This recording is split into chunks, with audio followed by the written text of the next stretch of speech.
Bonjour tout le monde, j'espère que vous allez bien. Je suis ravie de vous retrouver aujourd'hui en vidéo pour vous présenter ma palle dédiée au Pumpkin Autumn Challenge. C'est un challenge qui a commencé le 1er septembre et qui se déroule jusqu'au 30 novembre.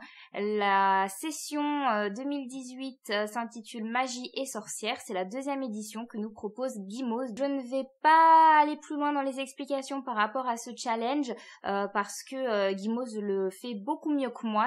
Je vous mettrai tous les liens dans la barre d'infos, c'est-à-dire vers son article de blog, vers sa vidéo YouTube et également vers le groupe Facebook qu'elle a créé. Je trouve que c'est encore ça presque le plus important, puisque tout l'intérêt de participer à un challenge, c'est de se retrouver dans ce groupe pour pouvoir parler ensemble de nos lectures respectives tout autour donc de la saison qu'est l'automne. Vous savez que c'est une saison que j'aime beaucoup. Avec l'hiver, ce sont les deux saisons je pense où je lis le plus et où je vibre le plus pendant que je lis, et je suis vraiment ravie de participer à cette deuxième édition. Alors, j'ai décidé de participer plus particulièrement à l'option numéro 2 qui consiste à débloquer un titre de mordu de lecture. Donc, j'ai décidé de participer à une fin de loup-garou. Donc, je dois participer à une sous-catégorie par menu, ce qui fait qu'aujourd'hui, je vais vous présenter 4 livres. Je suis très raisonnable parce que j'ai envie de mettre toutes les chances de mon côté pour arriver à réussir ce challenge, tout simplement, et aussi pour me laisser la possibilité de lire d'autres choses si j'en ai envie. Je sais que je vous publie cette vidéo un petit peu en retard puisque le challenge a commencé le 1er septembre, alors si vous avez encore envie de nous rejoindre, c'est tout à fait possible. Alors, la première catégorie de menu, il s'agit de l'automne frissonnant et j'ai décidé de participer à la sous-catégorie Le Cri de la Banshee pour le côté horreur et thriller. J'ai décidé en effet de lire Le Parfum de Patrick Süskind.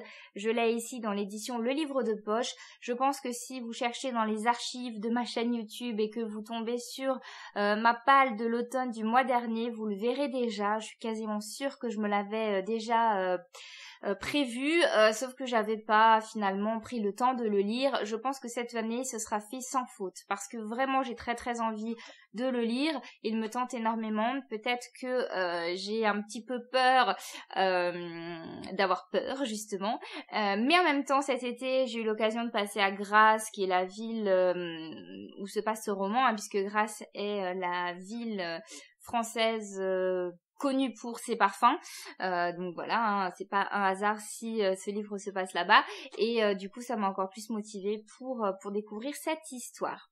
Le deuxième menu s'appelle Automne, douceur de vivre, et j'ai décidé de participer à la sous-catégorie qui s'intitule Pomme au four, tasse de thé et bougies, pour le côté feel good. Alors pour moi feel good, je l'interprète comme lecture doudou, et j'ai décidé de prendre Harry Potter et l'Ordre du Phénix. Ici j'ai l'édition chez Gallimard, l'édition de luxe, et donc signée par J.K. Rowling. Ça fait quelques années que j'entreprends de relire les Harry Potter, à la vitesse de l'escargot, je dois bien le dire, puisqu'en fait j'en suis à un livre par an, mais je crois que c'est mon petit côté Madeleine de Proust. Je prends plaisir en fait une fois par an de me replonger dans les aventures d'Harry Potter.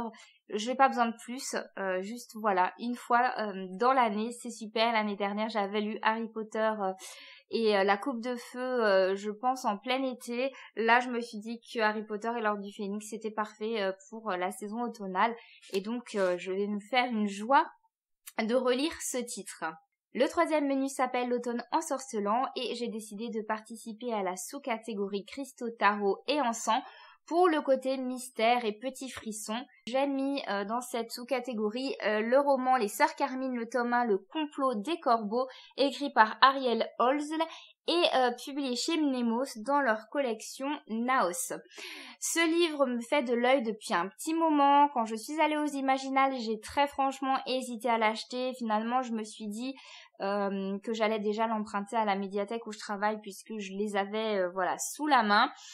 J'ai vraiment hâte. J'ai vraiment hâte de lire ce roman parce que ça a l'air d'être très humoristique, mais vous savez, l'humour un peu noir, un peu caustique que j'aime particulièrement, avec trois sœurs qui ont l'air d'être hautes en couleur et j'ai très envie de les rencontrer pour le côté justement assez féminin et peut-être féministe que je vais trouver dans ce livre. Peut-être que je m'emballe complètement, mais j'ai l'impression que ça a l'air d'être des femmes assez fortes et j'ai hâte de le lire pour ça.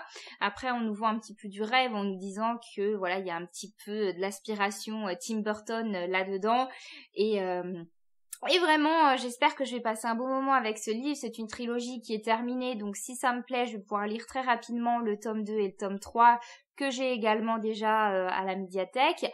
Et en plus de ça, ce livre fait partie des finalistes du PLIB 2018, donc vraiment, je sais que je prends aucun risque en décidant de le lire tout simplement.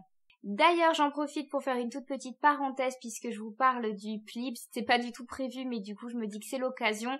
Le PLIB, c'est un prix littéraire organisé par l'application Booktubers App. C'est un prix qui est décerné par un jury composé de blogueurs et de booktubers pour des romans de fantasy, science-fiction et fantastique. Nos 4 organisateurs sont actuellement en train d'organiser la remise de prix qui aura lieu mi-octobre à Lyon et pour cela, ils ont besoin d'un petit coup de main, on va dire ça comme ça, et ils ont créé un projet Ulule.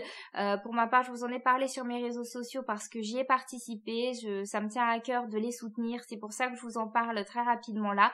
Si jamais vous voulez en savoir plus, je vous laisserai également des liens en barre d'infos ainsi que le lien donc vers Ulule. Je pense que même une toute petite participation les aidera à mener leur projet à bien. Et voilà, pour ma part, je croise les doigts et j'espère vraiment que leur projet aura lieu. Ils vont notamment utiliser l'argent que les donateurs vont leur donner via Ulule pour rémunérer tous les auteurs qui seront présents à la remise de prix parce que ça leur tient à cœur eh bien de les rémunérer à leur juste valeur. Ils seront également défrayés parce que voilà, c'est important d'aider nos auteurs et c'est aussi quelque chose qui s'inscrit avec vous savez, le mouvement Paye ton auteur. Donc voilà, c'était la petite parenthèse, je vous laisse tout en barre d'infos si jamais ça vous intéresse d'en savoir plus. Et moi je termine avec le 4e et dernier menu. Il s'appelle l'automne enchanteur et j'ai décidé de participer à la sous-catégorie les métamorphoses pour le côté transformation et animalité.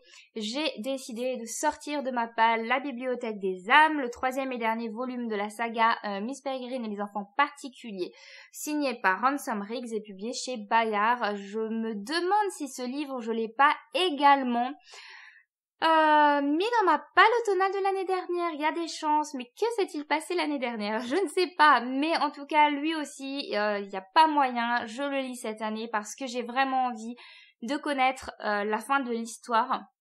Quand même, si près du but, ce serait dommage maintenant de ne pas terminer.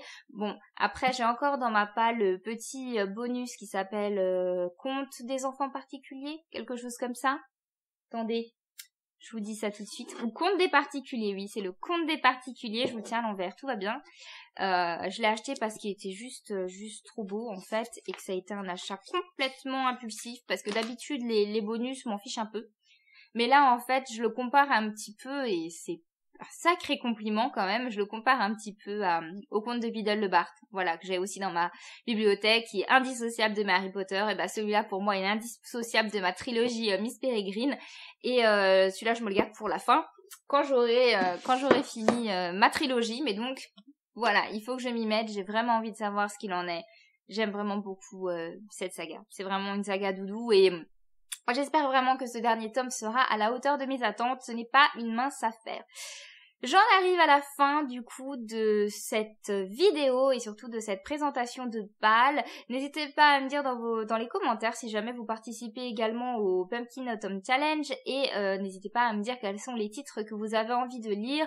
Si vous aussi vous participez à l'option 2 ou est-ce que vous faites un menu complet. Moi je vais être complètement honnête avec vous, j'ai d'abord choisi ma palle, mes 4 livres et après je me suis arrangée pour que ça passe. Ça rentrait pas dans un seul menu donc voilà, l'option 2 tombait à pic. C'est tout, je vais arrêter de blablater sinon vous savez, je m'arrête jamais. Je vous fais plein de gros bisous, je vous souhaite de très belles lectures et je vous dis à très bientôt en vidéo. Bye bye!